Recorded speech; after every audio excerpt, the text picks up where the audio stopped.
Hello again, Sergeant Woodard back here to talk about some of the tools that you might want to use when you're out doing your ruck march. This is for beginners, intermediate, and even some of you more experienced ex-grunts and scouts out there who just want to get back into it. A lot of this stuff is common knowledge, but for those that don't know, I just wanted to share this with you just in case. So we're going to talk about three things. Obviously, footwear, very important, as number one. Number two, we're going to have to take a look at, God, I got some sad looking eyes, don't I? And number two, we're going to take a look at hydration systems. Water is very important for you, so you got to make sure that. Three, we're going to take a look at a variety of packs that you can use when you're out doing your ruck march. And then as Annex 1, we're going to put in some of the other accessories that you might want to have when you're out going. So shall we get started? Okay, now this may look like a TA50 layout, but it really isn't. So we're going to go ahead and get started with some of the stuff that you can utilize when you're out rucking. And again, as I stated just a couple minutes ago, this is for beginning, intermediate, and even experienced hikers, ruckers, etc. You know, you're wanting to get back into the game, you're wanting to exercise. So number one, let's go take a look at footwear.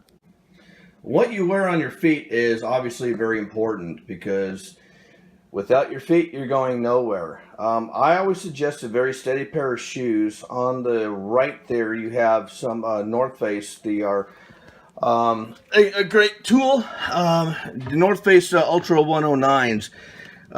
Got these online, and they're, I guess, maybe the 10th pair of Ultras that I've used from the North Face edition. Usually I would trail run when I used to cover Colorado and also up in Tennessee. And these are very sturdy shoes. They have great support. One thing that they do not come with are a good pair of inserts. They just have the stock inserts that come with them. So if you do have foot problems, and at our age you usually have a few foot problems, go with those. I also have a tendency to ruck in a couple pairs of broken in boots from my days in the service. So if you have those around and they're broken in and your feet still fit, knock yourself out. Just make sure that they have the proper inserts to provide the foot support that you are going to need. It's very important. And for those that were either 11 series or 0900 series or 19 deltas, you understand just how important foot support is. And if you've ever had plantar fasciitis, that is a pain that will remind you that there is no other pain on earth except for childbirth, which fortunately I have not had an experience with. But it is very painful and it will slow you down. And if you're out in the middle of nowhere, it could be very detrimental to your long-term health. Item number two is hydration. There's a lot of great tools that you can get out there, either online or in sporting goods stores, specifically specialty sporting goods stores. For example, in Arlington, you have Mountain Sports, Cabela's, Bass Pro Shop has a few of these things, but more especially runner shops. This is a great vest that I got when I started really getting into the trail running, just going light when I was up in Colorado. This is by the Ultimate Direction folks. It has two of the Nalgene water bottles on the front. And in the back, look at this stuff right here. You actually have pockets where you can put food, your telephone, anything else, and also on the sides here, you have these little zippered pockets so you can put additional stuff in there. So you're not really going light, but you're going lighter than if you're carrying a heavy backpack. Along with that, I would suggest carrying a bottle in a holder. You can always have something in here like your car keys or whatever, but something that you have a little bit extra water with you. Hydration packs have come a long way. This is one that I've used a lot. It's by the North Face. It has the main hydration pocket right here with a bite valve on the tube. It's about 2 liters or so. You got an exterior pocket. You got a main pocket where you can put stuff.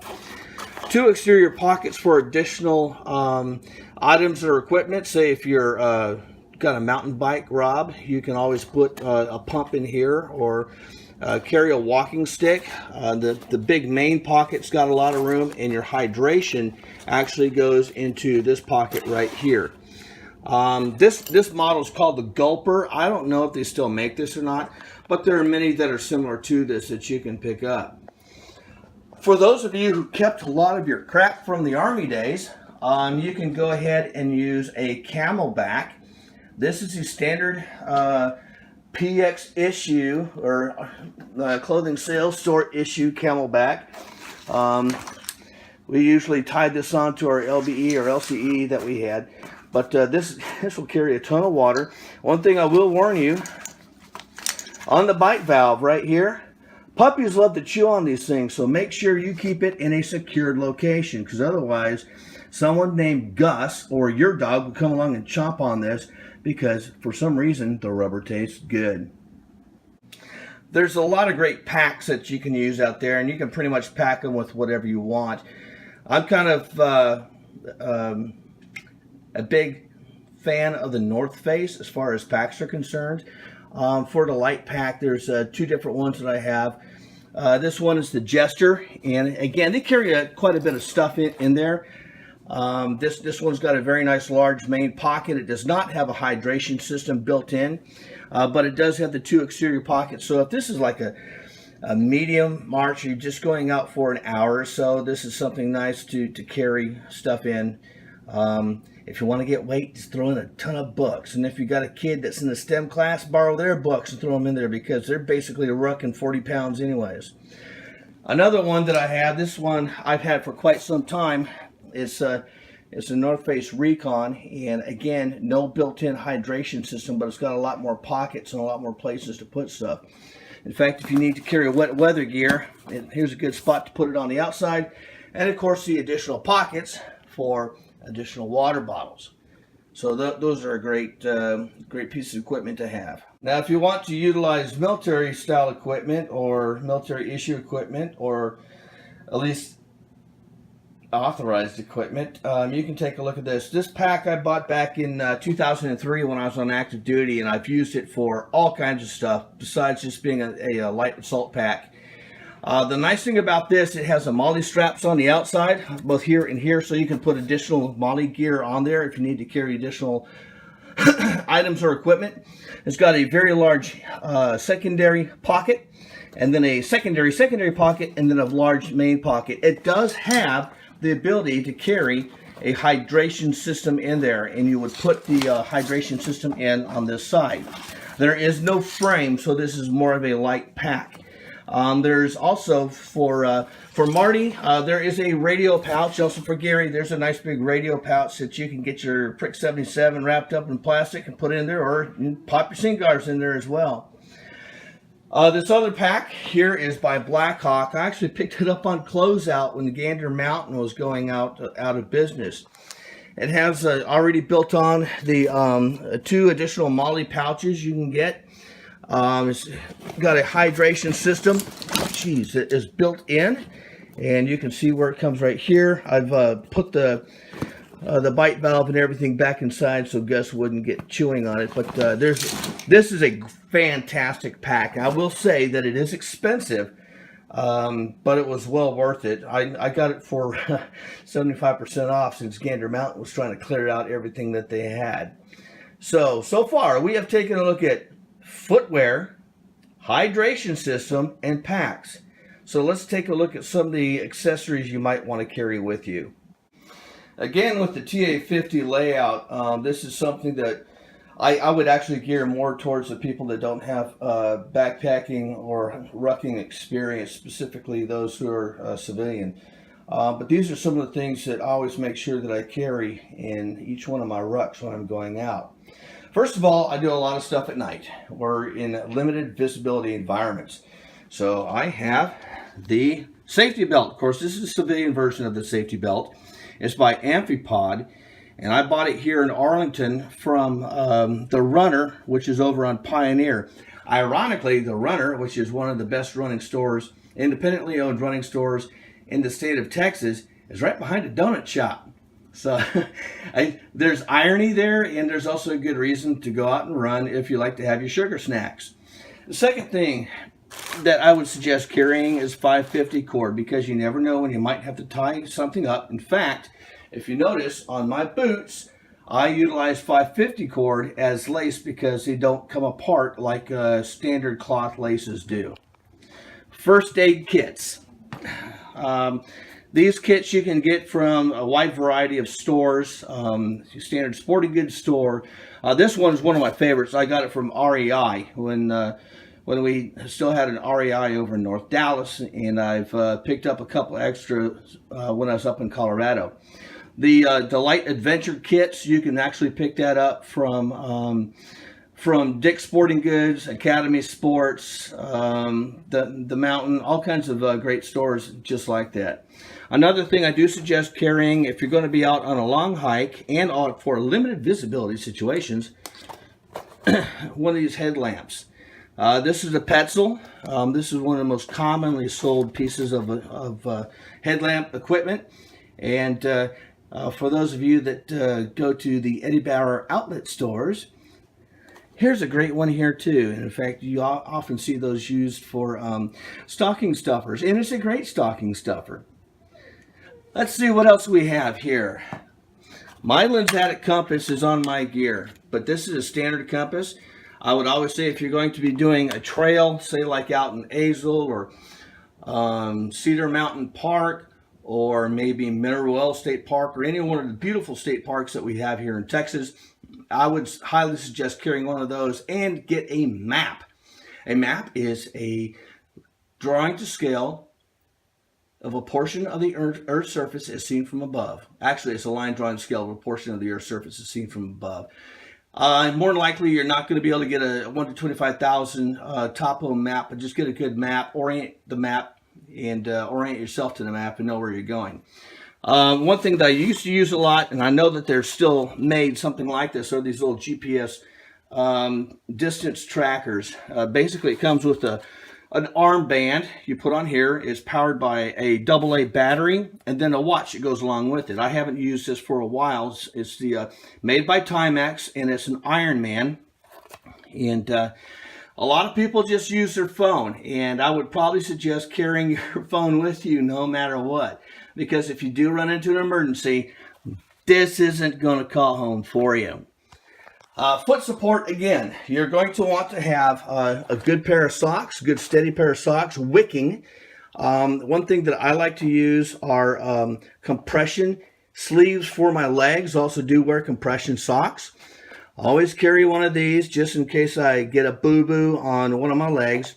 And this is a nice little item as well, which you can use for your ankle. In case you twist an ankle, you can pull that on and provide you with some support.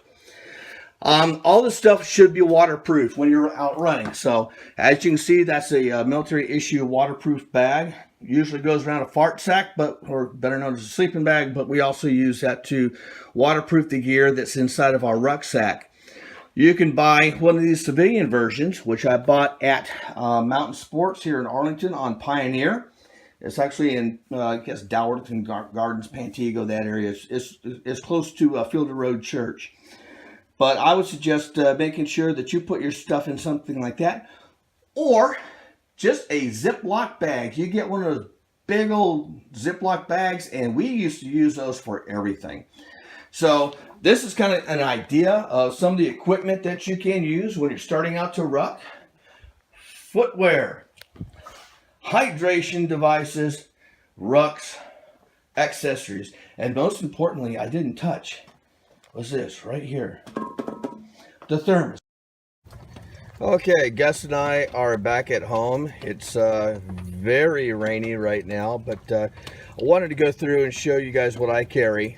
It's an updated version to the vest that me and my guys carried when we were on active duty back in 2003. It's a lot like the old Molly assault vest that we had, but unlike those, this does not have a pistol belt. Everything is actually hooked into the vest, which zips up. And you can carry all kinds of good stuff on here. Mine obviously has the magazine pouches, which work great for carrying a cell phone and extra 30-round mags that I still had from active duty. The grenade pouches are good for carrying whatever you want in there, plus a lensatic compass, which I carry here. For limited visibility morning marches, I carry this. I actually have a let me see if I can get it pulled out here. This is a very nice little strobe light that I utilize.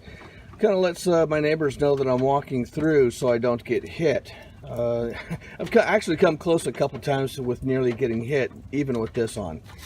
For my ruck, what I used to carry was, beginning a long time ago, was the Alice, a large Alice, which was, I would say, probably the best rucksack in the entire world. But that is no longer in inventory, and my last Alice I got rid of after I retired, which was the dumbest thing I ever did.